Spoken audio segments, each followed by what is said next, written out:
હવે અહીંયા આપણે કાગળ ઉપર લોખંડનો ભૂકો એટલે કે લોખંડનો વેર છે એ વેરી દીધો છે. હવે એના ઉપર આપણે લંબઘન ચુંબકને મૂકીએ છીએ. મૂકીને પછી આપણે ફક્ત જોશું કે એની અંદર શું નવીનતાઓ આવે છે. પહેલાં આપણે મૂકીને જોઈ લઈએ. તો આવી રીતના કંઈક રચનાઓ બને છે. આ રચનાઓને આપણે જોઈએ ને તો આપણને સામાન્ય ખ્યાલ એવો આવે છે કે આ છેડાઓ એટલે કે ધ્રુવો આગળ વધારે પ્રમાણમાં લોખંડ ચોટેલું છે, જ્યારે એના વચ્ચેના ભાગમાં ખૂબ જ અલ્પ પ્રમાણમાં લોખંડ ચોટેલું છે. હવે આ ને આપણે આવી રીતે જોઈએ તો આપણને ખ્યાલ આવે છે કે ધ્રુવો આગળ ઝાઝું બધું ચુંબક ચોટેલું છે, વચ્ચેના ભાગમાં ચોટેલું છે, પરંતુ હાવ વચ્ચેના ભાગમાં નથી. અને ઉપરાંત આ જે લોખંડનો ભૂકો હતો એના ઉપરથી ચુંબક લઈ લીધું તો આપણને સરસ મજાના આકારો જોવા મળે છે. બરાબર, એ આકારોમાં રેખાઓ જેવા જે ચિત્રો રચાય છે એને આપણે ચુંબકીય બળ રેખાઓ કહેશું. શું કહેશું? ચુંબકીય બળ રેખાઓ.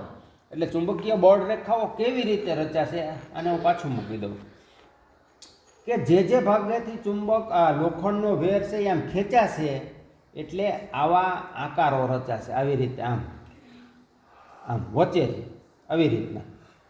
બરોબર, લોખંડની ખીલી હતી ને તો આવી આકૃતિઓ રચાય છે આવી રીતના. બરોબર, એને આપણે શું કહેશું? ચુંબકીય બળ રેખાઓ. સ્ટોપ કરી દે. હવે અહીં રાખજો, સામે વહી જાય.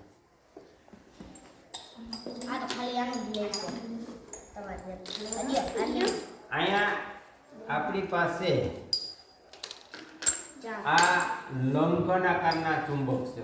બરાબર, લંબઘન આકારના ચુંબકની અંદર આપણને બે છેડા એટલે કે બે ધ્રુવો દેખાય. બરાબર ને? હવે આપણે વાત કરી એ પ્રમાણે એસ એટલે સાઉથ એટલે દક્ષિણ ધ્રુવ અને એન એટલે ઉત્તર ધ્રુવ. હવે આપણે બે ચુંબકની અંદર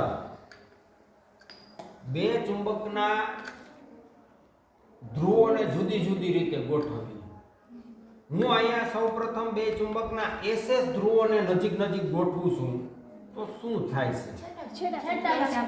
એટલે કે બે એસ એટલે કે સાઉથ ધ્રુવો છે એકબીજાથી દૂર ભાગે છે. હવે આપણે બે એનએન ધ્રુવોને એટલે કે નોર્થ ધ્રુવોને બાજુમાં રાખીએ તો એ પણ દૂર ભાગે છે.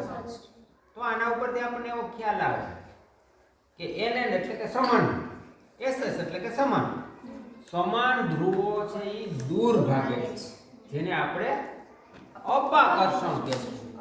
એટલે કે ચુંબકના સમાન ધ્રુવો વચ્ચે અપાકર્ષણ થાય છે. હવે આપણે બે આગળ જોઈએ. હવે આપણે અલગ રાખીએ. એક ચુંબકનો એન ધ્રુવ અને બીજા ચુંબકનો એસ ધ્રુવ. એને નજીક લઈ આવીએ તો શું થાય છે? આના કરતા ચાલો એ જ રાખવું પડશે. એટલે કે એક એન ધ્રુવ અને બીજા ચુંબકનો એસ ધ્રુવ એટલે કે અલગ ધ્રુવો હોય તો એ એકબીજાની નજીક આવે છે અને નજીક આવે છે એટલે આપણે એને કહેશું આકર્ષે છે. ટૂંકમાં ચુંબકના સમાન ધ્રુવો વચ્ચે અપાકર્ષણ થાય છે અને અસમાન ધ્રુવો વચ્ચે આકર્ષણ થાય છે. હાલો સ્ટોપ કરો.